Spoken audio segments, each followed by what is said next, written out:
noite. Olá, boa noite. Vamos ver hoje no Repórter Brasil. O número de presos dobra em 11 anos e o país tem a terceira maior população carcerária do mundo. Depois de reconhecer Jerusalém como capital de Israel, os Estados Unidos são alvo de críticas no Conselho de Segurança da ONU. Milhares de palestinos protestam no dia de fúria. Mais de 700 ficam feridos nos confrontos com tropas israelenses. A inflação cai em novembro, puxada pela queda dos alimentos. No ano, chega ao menor índice desde 98. Vamos mostrar também, a partir de 2018, escolas públicas de São Paulo vão adotar livros digitais. E ainda, veja o trabalho de um grupo de dança que tem bailarinos e bailarinas cadeirantes. De Brasília e com emissoras públicas de todo o país, começa agora o Repórter Brasil.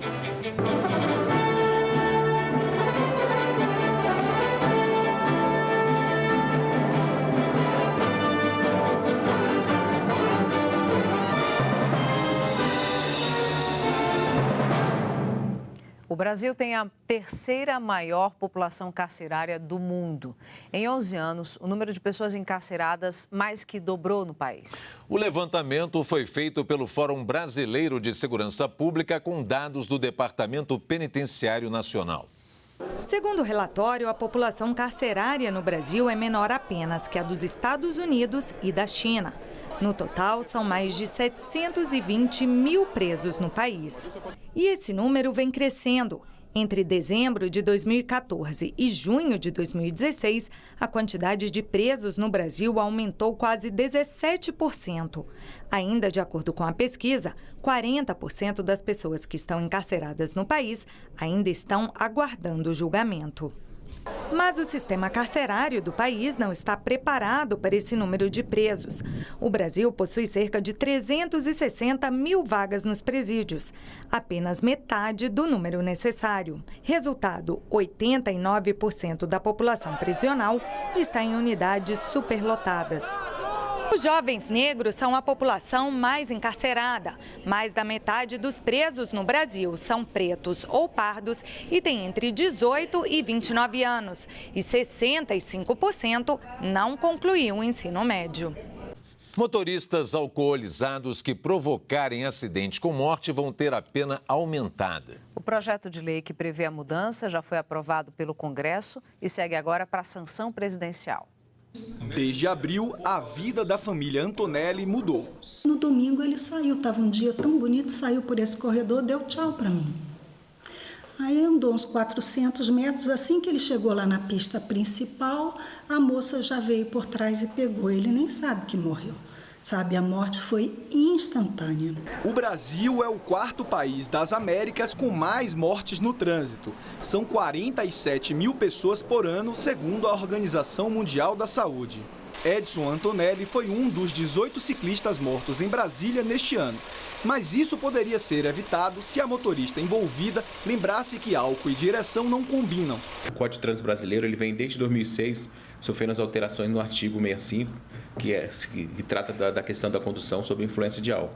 A legislação tem cada vez mais se cercar de todas as formas, seja desde as ações dentro das escolas, de educação para as novas gerações, aqueles condutores que formam e a manutenção da fiscalização preventiva no intuito de fazer com que os acidentes diminuam, que não tenhamos morte.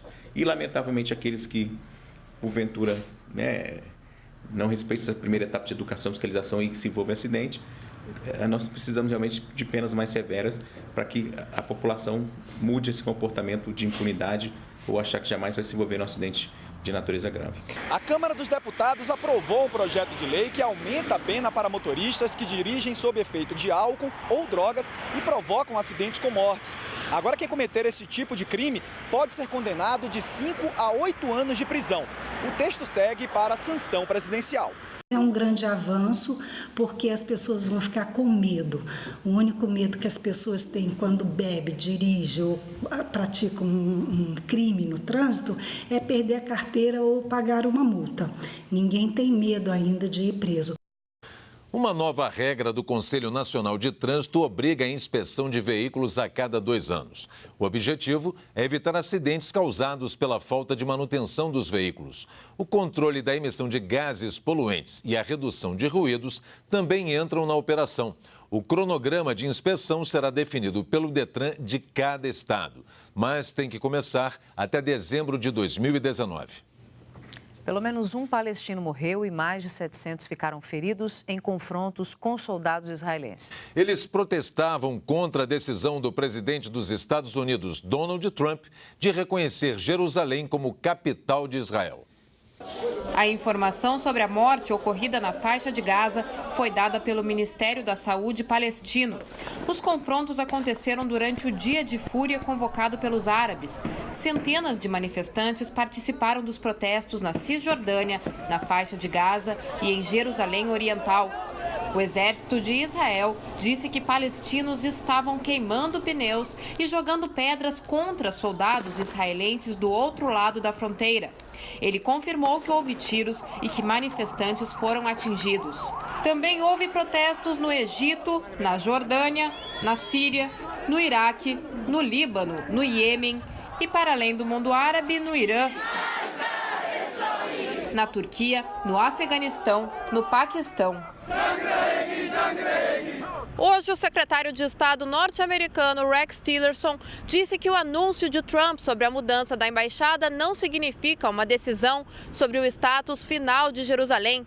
Segundo ele, Trump deixou claro que a situação final, incluindo as fronteiras da cidade, deve ser deixada para negociação entre as partes no conflito. Em uma reunião do Conselho de Segurança convocada para discutir a situação, todos os países, menos os Estados Unidos, se colocaram contra a decisão de Trump.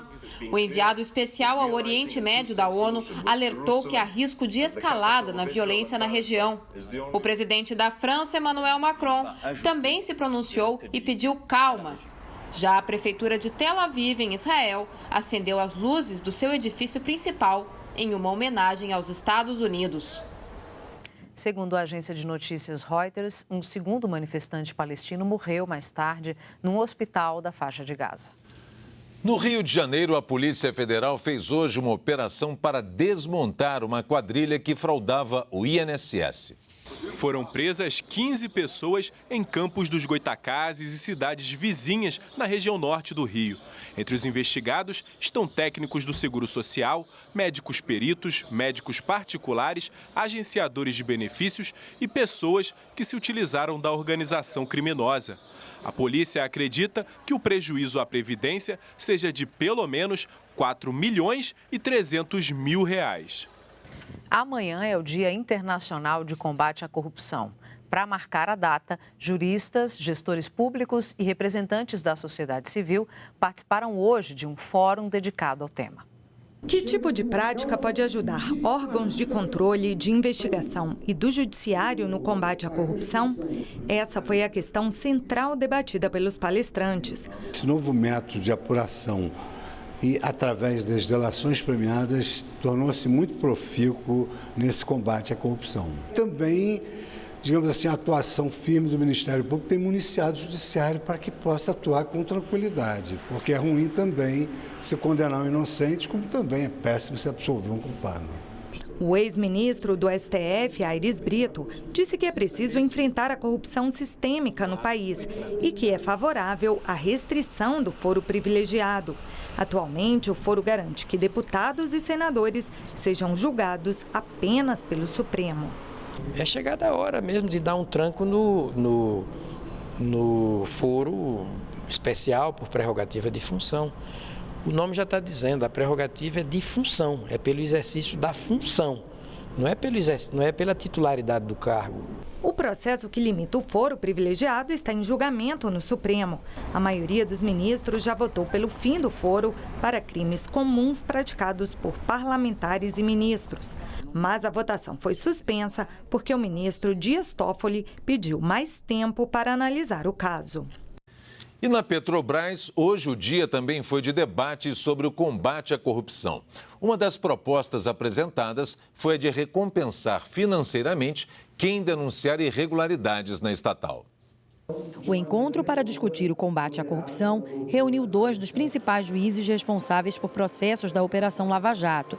Marcelo Bretas, que julga casos envolvendo o ex-governador do Rio, Sérgio Cabral, e Sérgio Moro, da Justiça Federal em Curitiba.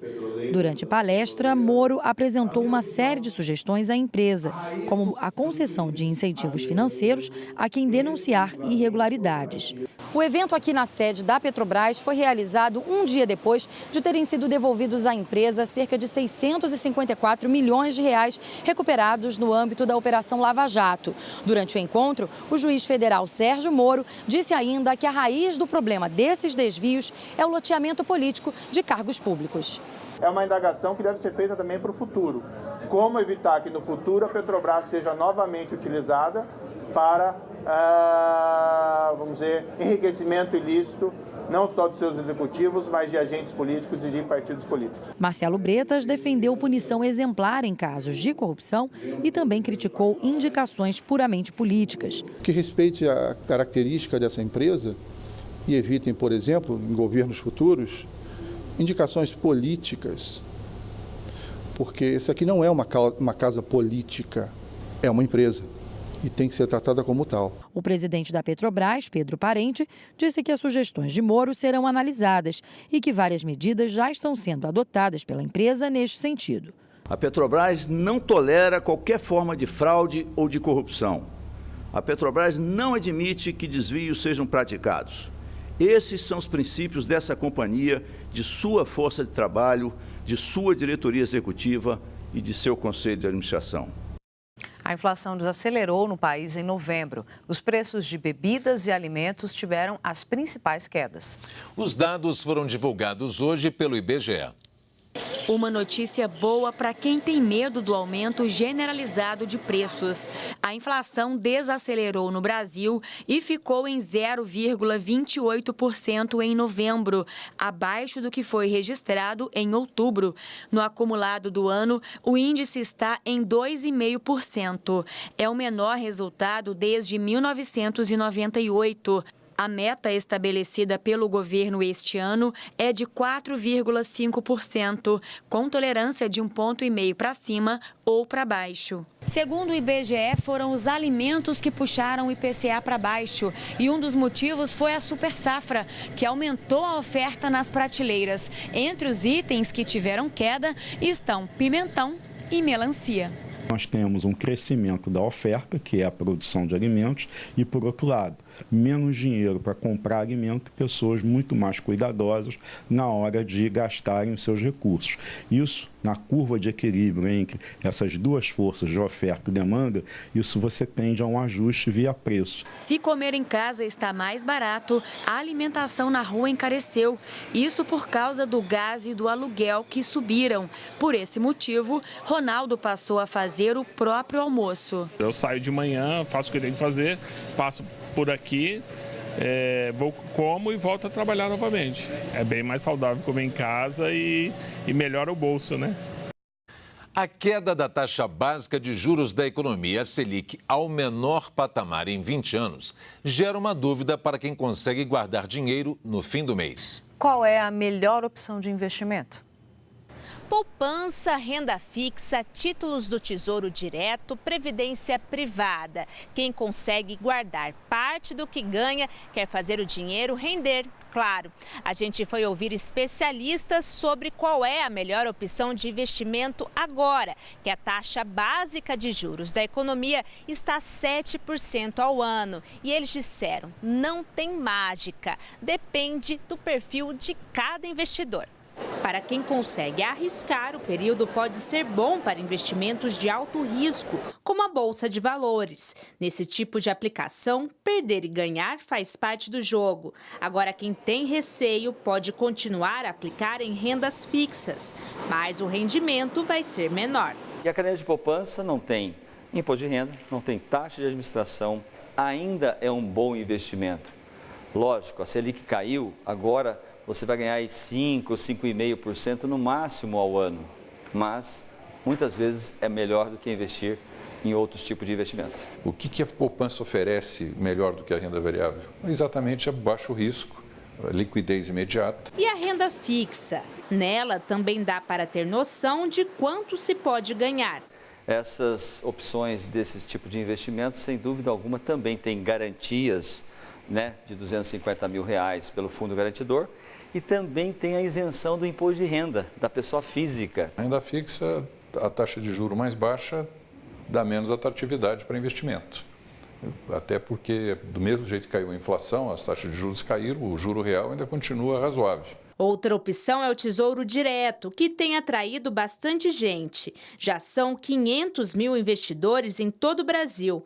Nele é como se você emprestasse dinheiro para o governo federal, em troca de remuneração. Facilita muito o acesso dos pequenos poupadores a esse instrumento de investimento. Investimento em títulos públicos é sempre um investimento seguro, né? É o menor risco de crédito que há no mercado. Os especialistas também sugerem usar o dinheiro que sobra para aplicar na previdência privada. É uma forma de garantir um pé de meia para o futuro, além de criar o hábito de poupar um pouco a cada mês. Agora também dá para usar o dinheiro guardado para empreender. Tem muita gente que tem dinheiro na poupança, tem algum fundo de investimento, está achando que a rentabilidade está baixa e tem a alternativa de fazer algum negócio. Em geral, o importante é ter uma motivação para evitar gastar dinheiro com o que não é necessário.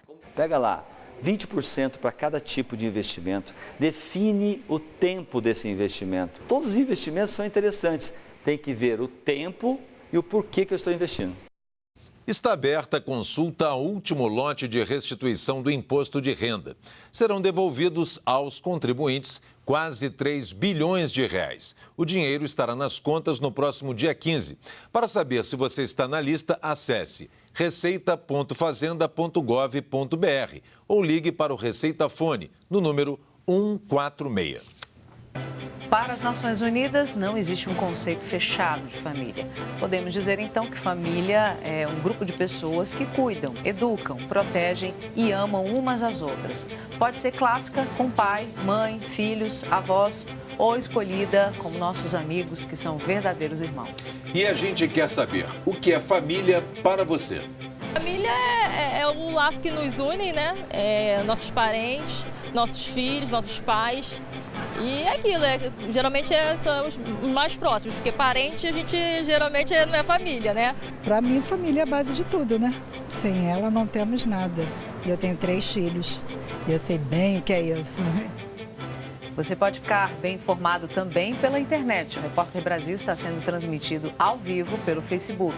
Passa lá na nossa página agora, participe do nosso jornal, faça críticas, sugestões e responda as perguntas do dia. Anote aí, facebook.com/Repórter Brasil na rede. A seguir, vamos falar de água. Uma pesquisa mostrou que 37% da água tratada no país se perde por falhas no processo de distribuição. E ainda começou a contagem regressiva de 100 dias para o Fórum Mundial da Água, que pela primeira vez será no Hemisfério Sul, em Brasília. Voltamos em 2 minutos.